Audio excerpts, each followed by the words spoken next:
Jacob George, മാസങ്ങൾക്ക് മുമ്പ് ഇന്നിപ്പോൾ മലയാള മനോരമയിൽ വന്ന വാർത്ത ഇതാണ്. മാസങ്ങൾക്ക് മുമ്പ് സർക്കാർ പരിപാടിക്ക് എന്ന് പറഞ്ഞ് എക്സൈസ് അധികൃതർ ഓരോ ബാറിൽ നിന്ന് 1,00,000 രൂപ പിരിച്ചു എന്നുള്ളതാണ്. അങ്ങനെ ഒരു പരാതി ഉണ്ടായിരുന്നു. പക്ഷേ ഒരു ബാർ ഉടമയും ആ പരാതിക്ക് മൊഴി നൽകാൻ തയ്യാറായിരുന്നില്ല. 1,00,000 രൂപ കൊടുത്തിട്ടുണ്ട്. ആർക്കാണ്? എക്സൈസ് ഉദ്യോഗസ്ഥർക്ക്. അവർ പറയുന്നത് സർക്കാർ പരിപാടികൾക്ക് എന്നുള്ളതാണ്.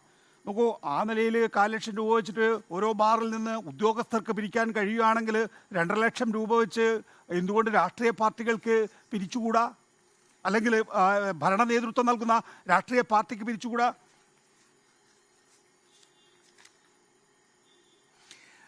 നികേഷെ, ഇന്നലെ ഒരു കോൺഗ്രസ് നേതാവ് പറഞ്ഞത് 801 ബാറുകൾ, അത് കണക്കാണ്, 801 ബാറുകളാണ് കേരളത്തിൽ ഉള്ളത്.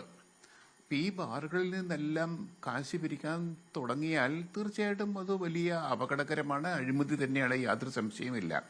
പക്ഷെ ഞാൻ എൻ്റെതായൊരു ചെറിയ അന്വേഷണം നടത്തിയപ്പോൾ അറിഞ്ഞത് ഈ ബാർ ഉടമസ്ഥ സംഘത്തിന്റെ പല പിരിവുകളിലും, ഒട്ടുമിക്ക പിരിവുകളിലും, ഇവിടുത്തെ തിരുവനന്തപുരത്തെ ഉദാഹരണത്തിന് മുത്തൂറ്റ്, അതുപോലെ ഹിൽട്ടൺ ഹോട്ടൽ, അതുപോലുള്ള വലിയ വലിയ ഹോട്ടലുകൾ, ഇൻഡിപെൻഡന്റ് ആയിട്ട് നിൽക്കുന്ന സ്വതന്ത്രരായ ശക്തിയുള്ള ബാർ ഉടമകൾ ഇവരൊന്നും സഹകരിക്കാറില്ല, ഇവരൊന്നും കാശ് കൊടുക്കാറില്ല, അത് യാതൊരു സംശയമില്ല.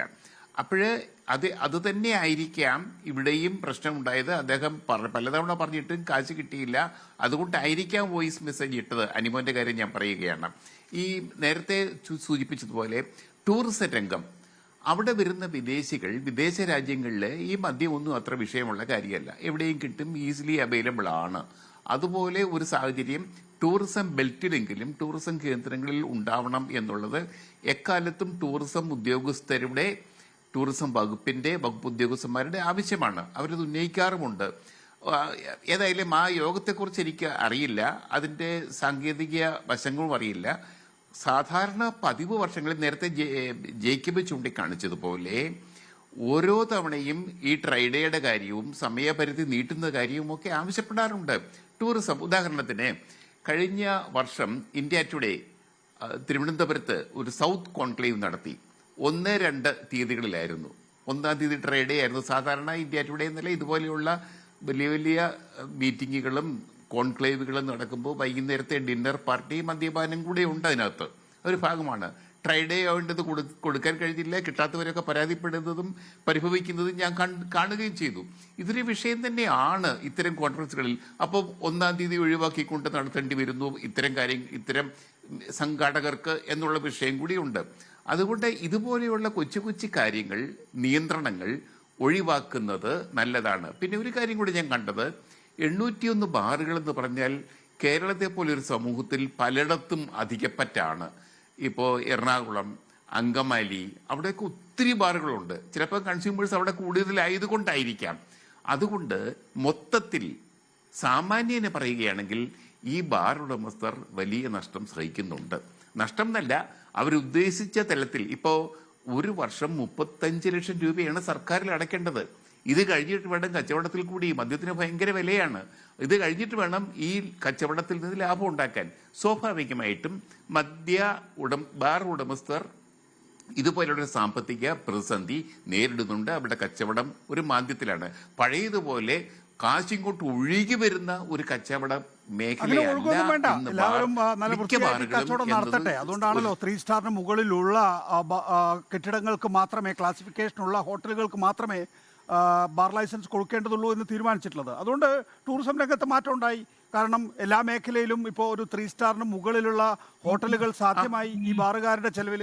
നോക്കൂ, എൻ്റെ ചോദ്യം ശ്രീ ജേക്കബ് ജോർജ്, നമ്മൾ ഈ അടുത്ത കാലത്ത് ബാറുകാരെ നടത്തിയിട്ടുള്ള പിരിവ് നോക്കാം. ഒന്ന്, തെരഞ്ഞെടുപ്പ് ഫണ്ട് പിരിവ് നടത്തി ഭരണ പ്രതിപക്ഷ കക്ഷികൾക്ക്. അതിനുവേണ്ടി 2.5 ലക്ഷം രൂപ വീതം ഓരോ ബാർ ഉടമയിൽ നിന്നും പിരിച്ചു എന്നാണ് പറയുന്നത്. ഇത് ഓർഗനൈസ്ഡ് ആയിട്ടുള്ള കറപ്ഷൻ അല്ലേ? നോക്കൂ, എൻ്റെ ബാറിൻ്റെ പരിധിയിലുള്ള ഒരു ലോക്സഭാ മണ്ഡലത്തിലെ സ്ഥാനാർത്ഥിക്ക് ഞാൻ എൻ്റെ കൈകൊണ്ട് 2.5 ലക്ഷം കൊടുക്കുമ്പോൾ എന്നോട് ആ സ്ഥാനാർത്ഥി MP ആകുമ്പോൾ ഒരു കൂറുണ്ടാകും. എൻ്റെ ബാറിൽ എന്തെങ്കിലും പ്രശ്നം ഉണ്ടാകുമ്പോൾ എന്നെ സഹായിക്കും. ഈ കാര്യം ചെയ്യാൻ വിടുന്നില്ല ബാർ ഉടമകളുടെ അസോസിയേഷൻ. അവരെന്ത് ചെയ്യുന്നു? 2 ലക്ഷം രൂപ വെച്ചിട്ട് പിരിക്കുന്നു. എന്നിട്ട് CPM ഇത്ര, കോൺഗ്രസിന് ഇത്ര, ലീഗിന് ഇത്ര, അല്ലെങ്കിൽ മറ്റു പാർട്ടികൾക്ക് ഇത്ര എന്നുള്ള നിലയിൽ വീതിച്ചു കൊടുക്കുകയാണ് ചെയ്യുന്നത്. അതെന്തിനാണ്? അപ്പോൾ തങ്ങൾക്കൊരു ഒരു ബാർഗെയിനിങ് പവർ, ഒരു അസോസിയേഷൻ എന്നുള്ള നിലയിൽ അതും ഒരു പരിധിവരെ അല്ലെങ്കിൽ ഒരർത്ഥത്തിൽ അഴിമതി തന്നെയല്ലേ ഒന്നത്. രണ്ടാമത്തേത്, ഇവർ നേരത്തെ ചൂണ്ടിക്കാണിച്ചതുപോലെ എക്സൈസ് അധികൃതർ ഓരോ ബാറിൽ നിന്ന് 4 ലക്ഷം രൂപ വീതം വാങ്ങി എന്നുള്ളത് ഇത് ആക്ഷേപമുള്ളതാണ് കേട്ടോ. ഇത് അന്വേഷിച്ചിട്ടുള്ളതാണ് കേട്ടോ. അക്കാര്യത്തിൽ ഒരു ബാർ ഉടമ പോലും ഒരു എക്സൈസ് ഉദ്യോഗസ്ഥനെതിരെയും മൊഴി കൊടുക്കാൻ തയ്യാറായിട്ടില്ല എന്നുള്ളതുകൊണ്ട് ഒരുപക്ഷെ ആ കേസ് എവിടെ എത്തിയിട്ടുണ്ടാവില്ല, അല്ലെങ്കിൽ ആ അന്വേഷണം എവിടെ എത്തിയിട്ടുണ്ടാവില്ല. അപ്പോൾ ഇവർക്ക് ഓർഗനൈസ്ഡ് ആയിട്ടുള്ള ഒരു ബാർഗെയിനിങ് രീതിയുണ്ട്. അപ്പോൾ സ്വാഭാവികമായിട്ടും മദ്യനയം അനുകൂലമാകണം എന്നുള്ള ഒരാഗ്രഹം അവരുടെ ഉള്ളിലുണ്ടെങ്കിൽ പിരിക്കാവുന്നതേ ഉള്ളൂ. വാങ്ങിയിട്ടുണ്ടോ ഇല്ലയോ എന്നുള്ള കാര്യം നേരത്തെ ഇവിടെ VR അനൂപ് ചൂണ്ടിക്കാണിച്ചതുപോലെ തന്നെ അന്വേഷണം നടക്കട്ടെ, തെളിയട്ടെ. പക്ഷേ ഇതാണ് ഇവരുടെ രീതി. അല്ല, അത് പിരിക്കാറുണ്ട്, അതിന് സംശയമില്ല, പിരിക്കാറുണ്ട്. അത് കാലാകാലങ്ങളിൽ ഗവൺമെന്റ് ഏതുമാവട്ടെ മാറി മാറി മാറി വരുന്ന ഗവൺമെന്റുകളുടെ കാലത്ത് ഇതൊക്കെ ചെയ്യാറുണ്ട്. അതിൻ്റെ അകത്ത് ഈ ഉദ്യോഗസ്ഥന്മാരുടെ പിരിവുമുണ്ട്. അത് പിരിവല്ല, അത് കൈക്കൂലി തന്നെയാണ്, യാതൊരു സംശയമില്ല. അതും പകൽ വെളിച്ചത്ത് നടക്കുന്ന ഒരു സംഭവം തന്നെയാണ്. അത് ഇവിടെ 25 ലക്ഷം രൂപ വെച്ച് പിരിച്ചു, ഉദ്യോഗസ്ഥന്മാർ പിരിച്ചു എന്ന് പറയുന്നതിനെ കുറിച്ച് എന്താ ശരിക്കും പറഞ്ഞാൽ 25 ലക്ഷം കേരളത്തിലെ പോലും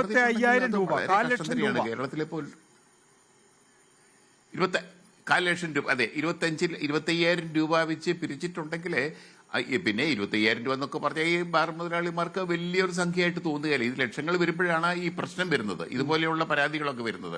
25,000 രൂപ അവർക്ക് കൊടുക്കാൻ സാധാരണഗതിക്ക് ഒരു സാധാരണ ബാറുകാർക്ക് പോലും പ്രശ്നം വരത്തില്ല. പക്ഷേ അതും 801 ബാറുകളിലേക്ക് പോകുമ്പോൾ ഞാൻ മനസ്സിലാക്കിയിട്ടുള്ളത് ഈ 801 ബാറുകളിൽ ഈ സംഘടനയ്ക്ക് വേണ്ടി നിൽക്കുന്ന, സംഘടനയോടൊപ്പം നിൽക്കുന്ന ബാർ ഉടമകളുടെ എണ്ണം വളരെ കുറവാണ്. അതോർക്കണം.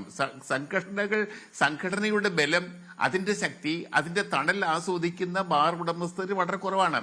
ഒറ്റപ്പെട്ട് നിൽക്കുന്ന ബാറുകൾക്ക് മാത്രമായിരിക്കും ഈ സംഘടനയുടെ തണൽ ആവശ്യം വരിക. ഇപ്പൊ താങ്കൾ ചൂണ്ടിക്കാണിച്ചിട്ടുള്ള 5 സ്റ്റാർ ബാറുകൾക്ക് ഈ സംഘടനയുടെ തണൽ ആവശ്യമില്ല. കാരണം 5 സ്റ്റാർ പ്രവർത്തിക്കണമെങ്കിൽ അവർക്ക് 5 സ്റ്റാർ ക്ലാസിഫിക്കേഷൻ വേണമെങ്കിൽ ബാറില്ലാതെ പറ്റില്ലല്ലോ. അപ്പോൾ അതിൽ ഉൾച്ചേർന്ന് നിൽക്കുന്നതാണ് അവരുടെ ലൈസൻസ് എന്നുള്ളത് കൊണ്ട് അവരെ സംബന്ധിച്ചിടത്തോളം ഈ പറയുന്ന തണ്ടും തടിയും കാണിച്ച് പേടിപ്പിക്കുന്നവരെ പേടിക്കേണ്ടതില്ല. ഇല്ല, അത് പേടിക്കേണ്ട കാര്യമില്ല. പക്ഷേ ഇതുപോലെയുള്ള ഒറ്റപ്പെട്ട ബാറുകൾ, 3 സ്റ്റാർ 4 സ്റ്റാർ കെട്ടിടങ്ങളിൽ, ഹോട്ടലുകളിൽ പ്രവർത്തിക്കുന്ന ബാറുകൾ അങ്ങനെ മാത്രമേ ഇപ്പോൾ പറ്റുകയുള്ളല്ലോ. അവർക്ക് സംഘടന വേണം, പക്ഷെ അതിനകത്ത് പോലും ഒറ്റപ്പെട്ട് നിൽക്കുന്നവർ ഉണ്ട് നികേഷ്. ഒറ്റപ്പെട്ട് നിൽക്കുന്നവർ, പിരിവിനോട് സഹകരിക്കാത്തവർ, സംഘടനാ രംഗത്ത് പ്രവർത്തിക്കാത്തവർ ഉണ്ട്, യാതൊരു സംശയമില്ല. അതുകൊണ്ട് ഈ ബാറുകളുടെ എണ്ണം നോക്കുമ്പോൾ ആ എണ്ണം അനുസരിച്ച് മുഴുക്കും പിരിക്കുമെന്ന് തോന്നുന്നില്ല. പക്ഷേ ഒരു ബിസിനസ്സിനകത്ത് സംഘടന, ഉടമസ്ഥ സംഘടന ഇങ്ങനെ പിരിവ് നടത്തുന്നത് അത് ശരിയല്ല, ഒരിക്കലും അത് ആശാസ്യമല്ല എന്ന് തന്നെയാണ് എനിക്ക് പറയാനുള്ളത്. അതെ, അത്തരത്തിലുള്ള മസിൽ പവർ ഇവർ ഉപയോഗിക്കുന്നുണ്ട് എങ്കിൽ എല്ലായിടത്തും അവർ ആ മസിൽ പവർ ഉപയോഗിക്കാൻ. അതുമാത്രമല്ല, എനിക്ക് ഇനിയുള്ള ഘട്ടത്തിൽ ചർച്ച ചെയ്യാനുള്ളത്, നോക്കൂ, UDF സർക്കാർ അധികാരത്തിൽ വരുമ്പോൾ UDF-കാരായിട്ടുള്ള ബാർ ഉടമകളായിരിക്കും ആ സംഘടനയുടെ തലപ്പത്ത്. LDF സർക്കാർ അധികാരത്തിൽ വരുമ്പോൾ LDF-നോട് അനുഭാവം പുലർത്തുന്നവരായിരിക്കും അതിൻ്റെ തലപ്പുറത്ത്. അപ്പോൾ ആ നിലയിൽ രാഷ്ട്രീയ സ്വാധീനം ഉപയോഗിക്കുന്നുണ്ട്, ഫണ്ടിൻ്റെ സ്വാധീനം അവർ ഉപയോഗിക്കുന്നുണ്ട്. അത് അഴിമതിയായി മാറുന്നുണ്ടോ എന്നുള്ളതാണ് വിഷയം.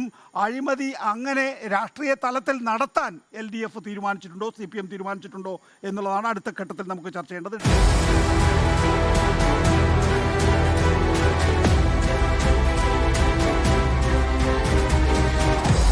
Debate with MV Nikesh Kumar.